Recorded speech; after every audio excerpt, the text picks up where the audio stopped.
Qué bien, aquí estamos. Miren, hicimos una división para el resumen y lo dimos en 4 partes, entendiendo por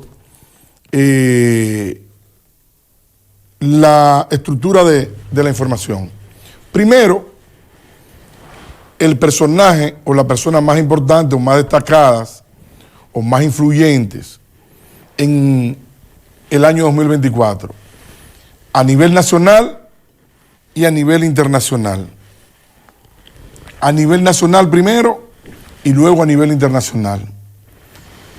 Segundo, hicimos otra división, partida en 2, los hechos más importantes a nivel nacional, a nivel de nuestro país, y los hechos más importantes a nivel internacional. Haciendo esta división, entendiendo de que lo nacional es lo que a nosotros de alguna manera nos toca más directo, más nos importa y a lo que la gente más sigue. ¿Cuáles son las cosas que pasan en la tierra, en nuestro territorio, en nuestro país?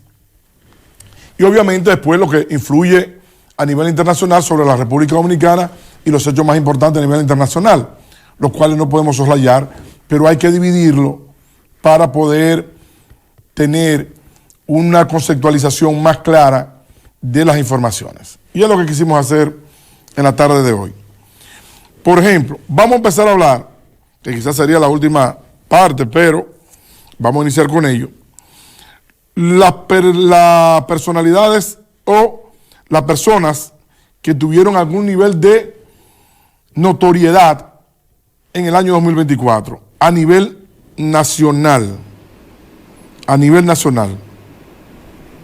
Bueno, esto no quiere doblar, Leo, esto es increíble esto. Vamos a ver si yo logro que esto gire, Leo.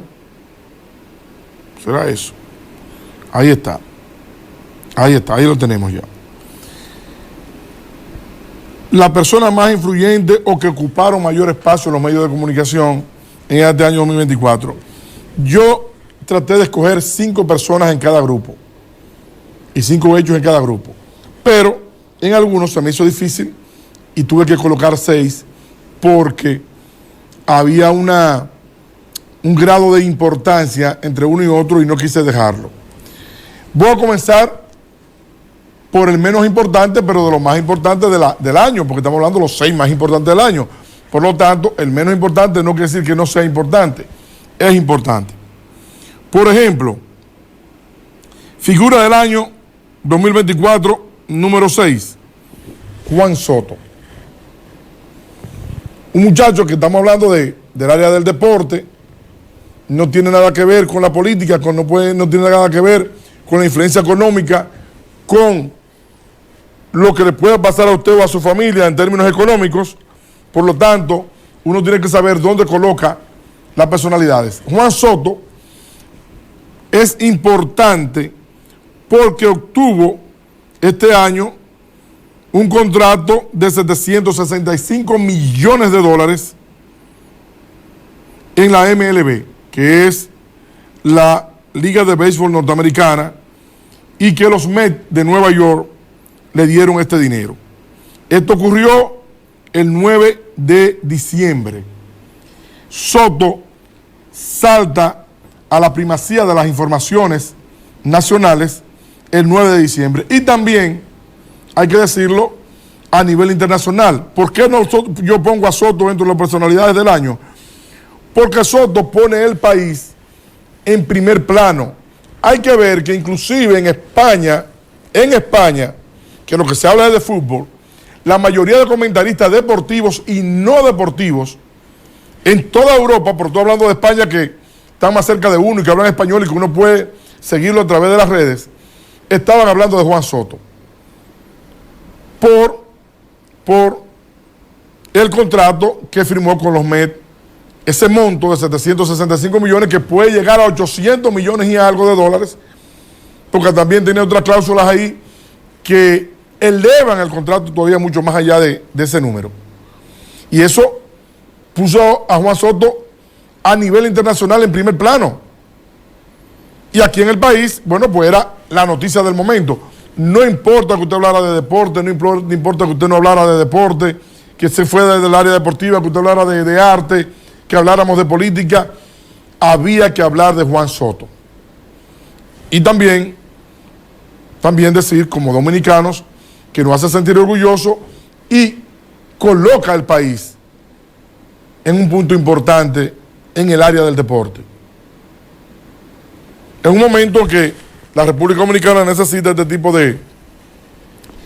de atracciones a nivel internacional, de llamar la atención de manera positiva, porque estamos creciendo como país, creciendo con inversiones, con uno de las mejores PIB, del Producto Interno Bruto del año, del mejor crecimiento del año en toda América Latina. Y entonces, todas estas cosas ayudan a que a nivel internacional se hable bien de la República Dominicana. Por eso colocamos Juan Soto número 6. Número 5, pero de manera negativa, pero influyó en los medios de comunicación, más que Juan Soto, pero yo digo que no se me confunda una cosa con otra. Este no tiene nada que ver con algo positivo, pero copó los medios de comunicación por más tiempo y todavía está en la palestra pública. Es el caso y la figura de Hugo Veras. Lo ponemos en quinto lugar por el escándalo del Intran, el Instituto Nacional de Tránsito y Transporte Terrestre, con un contrato que le dio Hugo a la Transcorer Land de 1.317 millones de pesos, 1.317.350.997 pesos dominicanos. Pongo el punto de partida de esta información como el punto máximo, porque esta información viene desde el año 2023. Viene dándose una serie de informaciones porque inclusive el Partido de Fuerza del Pueblo interpeló, los diputados de la Fuerza del Pueblo interpeló a Hugo Veras en el 2023 para que fuera a dar declaraciones sobre la base de este contrato. Pero es el 2 de octubre cuando apresan a Hugo Veras y es cuando la información toma su mayor pico. El mayor nivel de importancia o de ocupar los medios de comunicación de este hecho fue el 2 de octubre con el apresamiento de Hugo Veras. ¿Por qué? ¿Por qué así? Porque Hugo Veras es una figura pública. Inclusive yo decía en otro programa, hay muchos actos de corrupción que se han dado en este gobierno, en este año, tan grande como este en términos económicos, pero no tenían una figura pública llamativa, querida por la gente, como Hugo Veras. Entonces, cuando la gente ve que este muchacho lo llevan preso y todo lo que hizo en el Intran, eso llamó la atención. Porque es una figura pública, tipo que tiene un programa de radio, muy conocido, muy escuchado, muy querido por la población, y eso hizo que explosionara en los medios de comunicación la figura de Hugo Veras. Cuarto lugar, y voy a dar mis razones porque lo pongo cada uno en su lugar. Abel Martínez. ¿Por qué Abel Martínez? Bueno, porque Abel Martínez duró desde el 1 de enero hasta el 16 de mayo y un poquito más allá siendo figura política. Pero, ¿por qué lo pongo a él y no pongo, por ejemplo, a Leonel Fernández?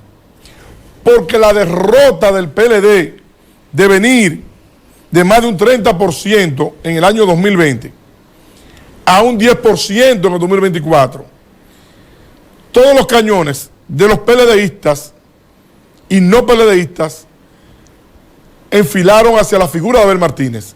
Esa derrota vergonzosa del PLD se la indilgaron a Abel Martínez, cuando todo el mundo sabe que ahí hay otros elementos que tienen que ver con los actos de corrupción de la familia de Danilo Medina, los hermanos, los cuñados, la seguridad de Danilo. Todo eso tuvo que ver y fue lo que más incidió en esa derrota a ese nivel. Pero se le pegó, como uno dice, al más feo, se le pegó al más débil dentro de esa estructura del PLD, que era el candidato Abel Martínez. Y entonces llamó mucho la atención esa derrota del PLD y esa derrota de Abel Martínez. A mí, yo lo coloco en cuarto lugar. Inclusive, si usted ve el flujo de informaciones que se dieron previo a las elecciones y después de las elecciones, usted va a dar cuenta que no hay, de lo que yo he hablado antes, nadie que supere el nivel de atención como Abel Martínez, que inclusive fue el primero que reconoció el triunfo de Abinader. Abel Martínez. Que además, uno dice, pero para lo que viene, ¿qué pasa con Abel? Se ha perdido, no aparece en el radar político. El PLD está haciendo de todo. Y ahí salieron ya a correr figuras por la candidatura del PLD y no aparece Abel, tratando de buscar su espacio. Tenemos a Francisco Javier García ahí haciendo campaña por todos lados, haciendo campaña, y a otros, y Abel no aparece. ¿Qué va a pasar con Abel?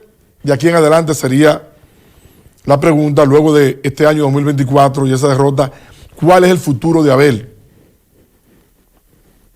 ¿Qué está él pensando? Me pregunto yo. Hay cierta gente que hacen bembito y se molestan, inclusive uno que me escribió algo, me llamó y después lo borró.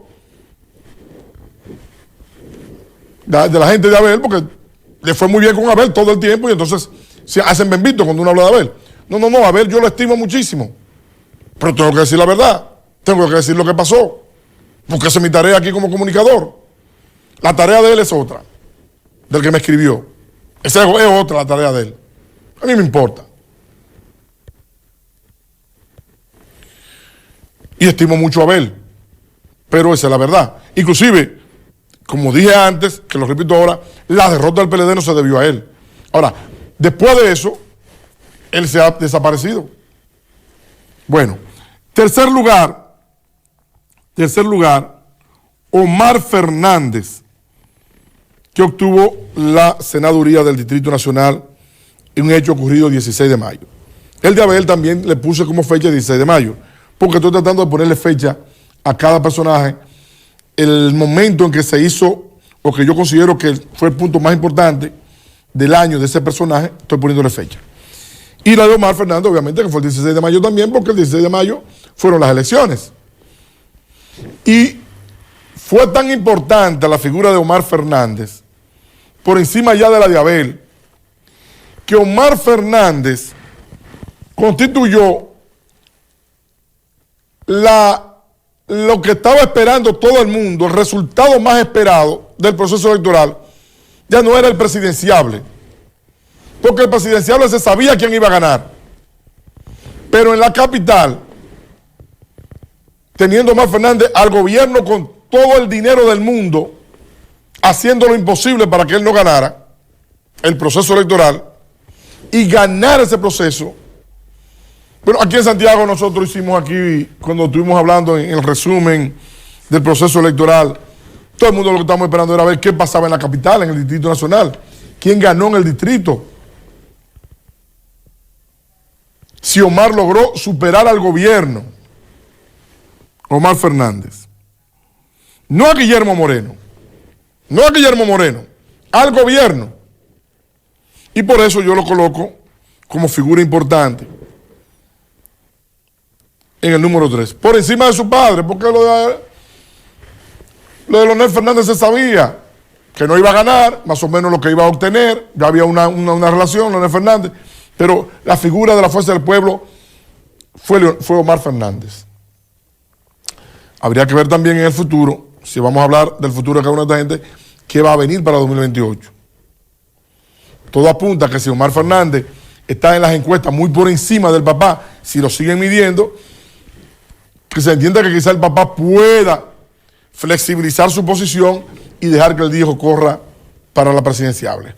Pero para eso tiene Omar que estar 50-1, el llevarle el doble a Leonel Fernández la intención del voto para que Leonel Fernández pueda ceder esa candidatura presidencial de la Fuerza del Pueblo en el 2028 y dársela a su hijo. Y de la única manera que la puede dar es porque es su hijo. Porque si es otro, aunque tuviera 100-1, el candidato iba a ser Leonel Fernández, porque ahí que nadie aspire. Mientras Leonel respire. Pero como es su vástago, como es su hijo, como es su embrión, como es su sangre, quizás pueda dejar con mal pase si está muy por encima de él. Figura número 2. Y al final yo le tengo el video para que usted me diga si no está en el número 2. Marilady Paulino, la cual en los Juegos Olímpicos de París 2024, la atleta dominicana dejó una marca indeleble para ganar la medalla de oro y coronarse como campeona olímpica de los 400 metros planos. Con un tiempo impresionante de 48.17 segundos, haciendo un récord mundial. Y eso ocurrió el viernes 9 de agosto. Viernes 9 de agosto. Marilady Paulino obtiene esa medalla de oro y tenía, desde que empezaron los Juegos Olímpicos de París, los Juegos Mundiales, todo el mundo estaba aquí en República Dominicana esperando la carrera de Marilady y siguiendo cada una de las competiciones de eliminación hasta que llegó al final y rompió un récord. Y había que ver cómo estaba el país completo. Y en Nueva York, y en España, y en todas partes donde estaban los dominicanos. Todos a una puestos para el televisor para ver a Marilady Paulino. Si no fuera porque el proceso electoral fue este año, fuera la número 1. Si no fuera porque el proceso electoral y nada supera eso, fuera la número 1. Como figura nacional de la República Dominicana. Sin dudas. Sin dudas. Y la principal personaje de este año, obviamente, que fue Luis Rafael Corona. Presidente del país, que ganó un proceso electoral, ganó la reelección el 16 de mayo, hecho ocurrido el 16 de mayo de las elecciones dominicanas, y obviamente que no hay hecho más importante que ese y que influya más en el dominicano que un proceso electoral, como en cualquier país del mundo. Por lo tanto, el hecho más importante de este año fue las elecciones generales. Y la ganó Luis Abinader. Por lo tanto, la principal figura de este año es Luis Abinader, primero porque es el presidente de la República antes de mayo, segundo porque sigue siendo el presidente después de mayo, lo cual también lo involucra en otros hechos importantes del país, lo mantiene en la palestra pública en cada lunes con la semanal. Ya el lunes, al martes, estamos todo el mundo hablando de lo que dice Luis Abinader, la figura más importante y más influyente del país en el año 2024 y posiblemente también en el año 2025. No le quepa dudas. Los otros tuvieron su momento. Pero Luis Abinader tuvo su momento en mayo, pero ha tenido todos sus momentos durante todo el transcurso del año. Entonces, repito, número 6, Juan Soto. Número 5, Hugo Veras. Número 4, Abel Martínez. Número 3, Omar Fernández. Número 2, Marilady Paulino. Y número 1, el presidente Luis Abinader. Punto. ¿Por qué no pongo a Leonel Fernández ahí? Porque no entiendo que tuviera la relevancia que tuvieron estos. La derrota de Abel es la que lo pone por encima de Leonel, ¿eh? Pero Leonel tuvo mejor posición que Abel. Sí, pero yo no estoy diciendo que no tuviera mejor posición que Abel. Es que la derrota de Abel es que lo pone dentro de la figura, porque no estamos hablando simplemente de lo positivo, dentro de la figura que llamaron la atención y llamó la atención esa derrota. Bueno, tengo el tiempo arriba, tengo que hablar de las figuras internacionales antes de irme a la pausa para hablar entonces. Miren, los personajes.